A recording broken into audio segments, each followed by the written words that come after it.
That's Miss Patricia Tyree, everybody. What a voice. What a wonderful voice. How lucky are you? Now you know why I chose to have the praise team here rather than having and the band here rather than having a full church full of silent people, because actually they bring church, don't they bring church? So how great we are. So the spiritual truth that I'm working with, let's prepare ourselves. If you put your hand over your eyes, I open my eyes to see the spiritual truth today. And I open my ears to hear the spiritual truth today. Now, if you put your hand over your heart and just extend out your arms, I open my heart to receive the spiritual truth today. The spiritual truth that I'm working with today is that we live in a friendly universe. You and I, we live in a friendly universe. Now, as I've said in my invitation to this sermon, if I were a person of color and I heard somebody stand up and say that, oh, we live in a friendly universe, I'd think that person was nuts. If I were a woman who was holding a check that's significantly less than what her male counterpart made this month doing the same job I did, I'd think I was a nut to say that I lived in a friendly universe. If I were a person in a wheelchair and I'm trying to navigate sidewalks, some of them have ramps down to the crosswalk and some don't, I'd think, you know what, this is not a friendly universe. You're nuts, lady. The truth can feel more friendly for white males, but even for white males, they can feel the friendliness of the universe be very conditional. You can't be too fat, too short, too bald, too poor if you want to feel the full measure of a friendly universe. So I understand, and I share some of those feelings when I'm not plugged in to the presence of God that is within me, when I'm not plugged in to what a spiritual principle is. A spiritual principle is an unchanging truth. See, when I'm focused on the unconscious beings of light that not only surround us all, but some of them have managed to get into places of high power over me, when I say that I am living in a friendly universe, I'm not talking about them. I'm talking about living in the universe. I'm talking about the universe itself without the beings. If we could look at nature, if we could look at this universe that God has laid out for us, and we could see that rivers flow downstream in cooperation with rocks and trees and other things that could look like it got in their way, that could look like enemies, that could look like obstacles, and yet the water simply flows around them in cooperation. If we were to look at the flowers and see the flowers of many colors that the universe has laid out for us, and the universe never said, okay, I'm going to give water and sunlight to the purple flowers, but not to the orange flowers. The universe has never said that. The universe screams abundance, even lavish abundance, with stars and grains of sand so plentiful that we can't even count them. And the trees. If we were to begin to emulate the trees that let go of leaves when those leaves no longer serve them, what if we were willing to let go of ideas and prejudices that no longer serve us? It's possible to do in this friendly universe. See, my work as a person of faith is to stay in today's spiritual principle and look for demonstrations of a friendly universe. So I went to two teachings of two people of color who have lived their lives under unspeakable oppression to see how they managed to find friendliness in their lives by looking for joy. And when they could not find any joy in their lives, they created them for themselves and for others. The men are His Holiness, the Dalai Lama, and Archbishop Desmond Tutu, who together have survived more than 50 years of soul-crushing violence and oppression. They were neither privileged nor were they doormats. They understood that you can fight for the equality and dignity of all people and find joy in this friendly universe. But to find joy in the friendly universe, you have to lose one thing. You have to leave hate at the door, even righteous hate. The Dalai Lama and Desmond Tutu are friends. They tell each other things they don't tell anybody else, because that's what friends do. They comfort each other when one is sad or ill, because that's what friends do.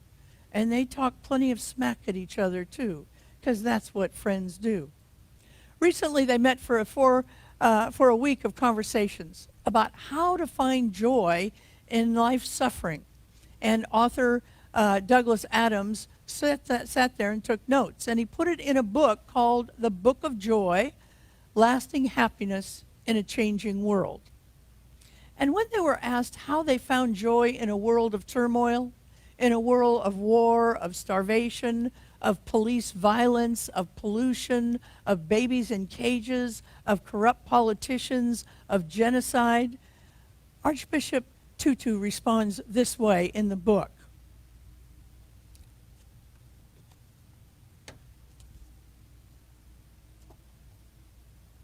He says, you show your humanity by how you see yourself not as apart from others, but from your connection to others. I have frequently wept about things such as the ones you have mentioned. God created us and said, go now, my child. You have the freedom. And God has such an incredible reference for that freedom that God would much rather we went freely to hell than be compelled to heaven. Yes, we're capable of the most awful atrocities. We can give a catalog, and God weeps until there are those of us who say they want to try to do something. It is good also to remember that we have a fantastic capacity for goodness. And then you look again, and you see those doctors and nurses from other parts of the world who go into those situations. I mean, you think of, say, Doctors Without Borders. Why do they go there? I mean, they could just go and stay in France and have a wonderful practice, but they don't. They go off to some place of the most poverty-stricken places, and they begin to help. See, there is compassion everywhere. Everywhere we look, we can find compassion in our life. It springs up in the face of duplicity. Compassion just says this: what I'm seeing is so egregious that I'm reminded that we are one. You know, George Floyd changed the world.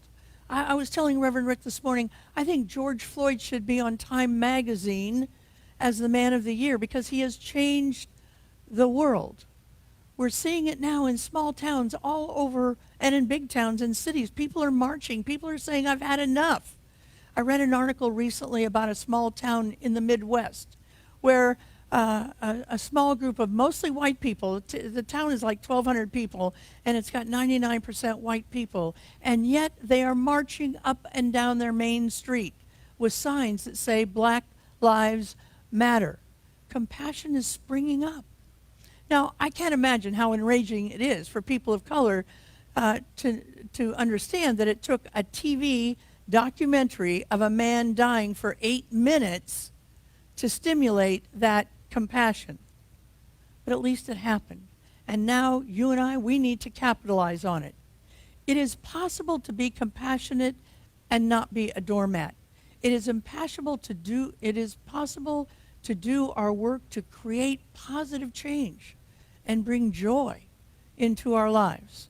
In fact, not to bring joy really ignores the teachings of our founder, Ernest Holmes, who also said, joy is our divine birthright. See, God doesn't want a universe full of angry, depressed, sad people. So we need to do the inner work to be joyful agents of change. In the book of Nehemiah, joy of the Lord is our strength. Joy of the Lord is our strength. Joy of the law is our strength. Joy of God's operating system is our strength. So what is joy and how does it differ from happiness? Happiness is usually derived from an outside influence. You got a date, you got a job, you got a house, you got a car, and it made you happy.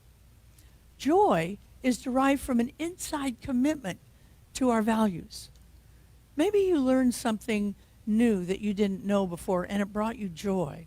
You know, I'm listening to many of the people who are taking our 21-day racial equality challenge. Over 438 people are taking that challenge to say, I'm going to learn something new every single day for 21 days.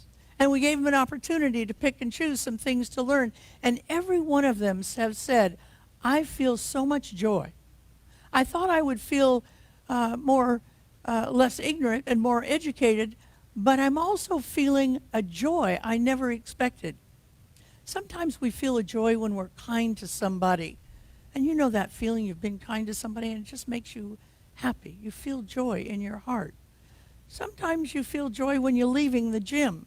You weren't so joyful when you were in the gym, but you're leaving the gym and you feel good about yourself.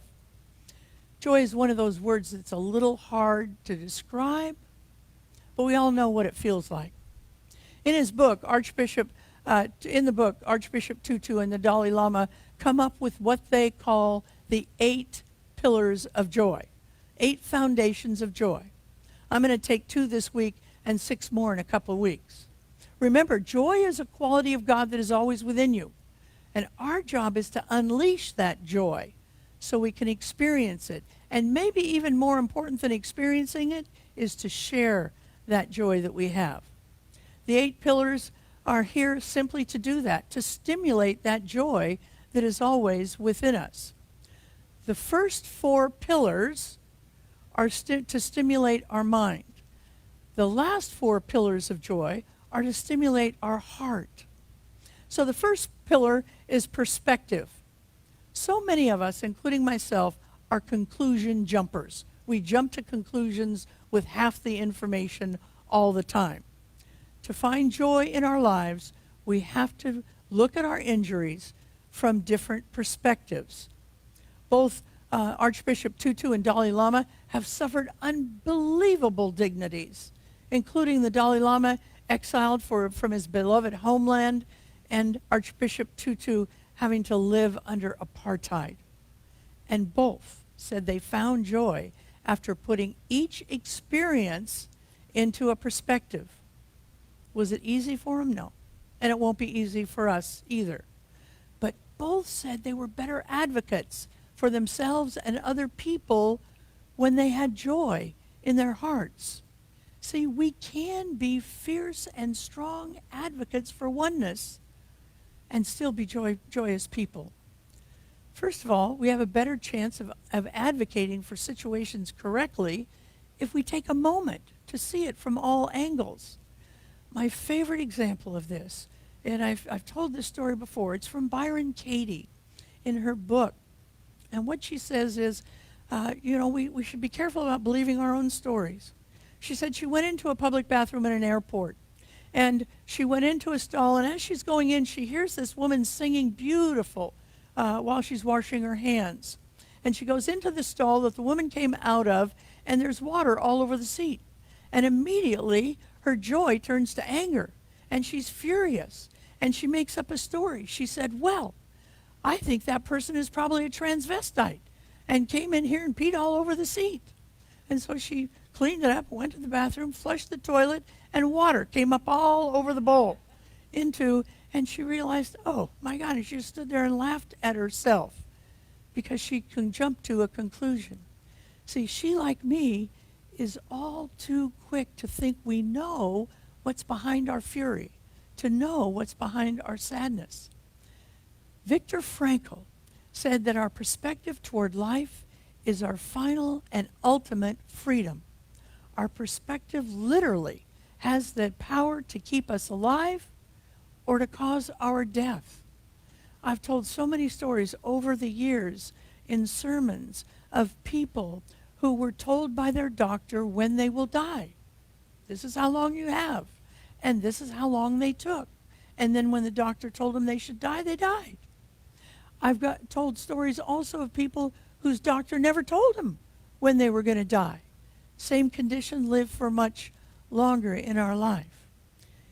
If we really want to increase our skill in perspective, we have to use the wisdom of the Dalai Lama, who says, look, you need to look at every single situation from 6 perspectives. Find 6 perspectives: in front, behind, above, below, around. Find 6 perspectives that contributed to that situation. Wider perspective leads to serenity, and it leads to equanimity. I don't mean that we don't have, it doesn't mean that we don't have enough strength to confront a problem. But we confront a problem with compassion rather than being rigid and reactive in our life. Pillar number 2 is humility. So let's be clear, I'm not talking about humiliation. Humiliation is the loss of self-respect. And all of us have done, or maybe not all of us, but I've certainly done something so funky that I wish I hadn't done, and I for a moment lost my self-respect. And I had plenty of people around me who would help me with my own humiliation. That's not what I'm talking about. I'm talking about humility, which is a modest view of a person's importance. Happy with ourselves, but not prideful or arrogant. The Dalai Lama tells a story about being in India and confronting India at a conference with other religious leaders. And they were all sitting in chairs in front of the audience. And all of their chairs were just equal chairs. And one of the religious leaders from India sees his chair and he tells his assistant, I need to be higher. And so he tells his assistants to go and get bricks and put under the legs of his chair. And he does. The assistant goes and he gets bricks and he puts them under the chair. And here's what the Dalai Lama said about, told Archbishop Tutu about that experience. Then I thought to myself, the Dalai Lama said, if one of the bricks were to move and he fell over, then we would see what would happen. The Archbishop asked, did you move the brick? If I had, I don't believe you, Archbishop said. Maybe you will see some mysterious force move the brick because I will pray to God. Please just topple that chair. Then that spiritual leader will act like a human being. See, we need to all begin to understand how important it is acting like a human being, not better, not worse, just human. Understand that we're all divine aspects of the one. Are we unique? Yes, we're unique, but that doesn't make us better. I love that so many of us are doing work on anti-racism right now, but I want to caution all of us to learn and to serve with humility. It may take longer for some people to get the point than others, depending on how long they've been at it or how often they're open to self-reflection. I'm noticing on Facebook and in some of my conversations with people I'm in contact that there's kind of this subtle feeling of, I'm a better white person than you are. When you do that, you've just added bricks to your chair and you will topple over. We need to be gentle with one another, strong, clear about our message. No exceptions of oneness, but gentle. We need to immediately correct each other's error thinking about race and culture. But let's not use other people's ignorance to make ourselves look smarter or hipper or more woke in this life. Next week, Reverend Brenda's going to be here with a sermon. And in 2 weeks, I'm going to take up the final 6 pillars of this book.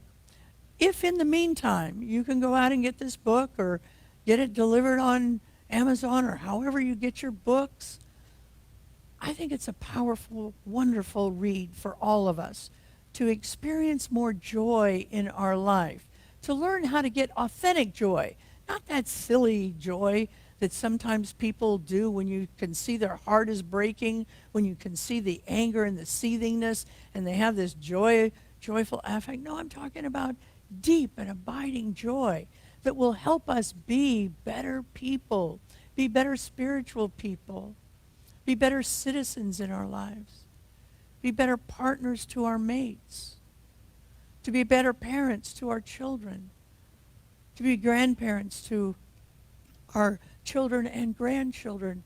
It's there. It's available for us. Let's take this message into prayer.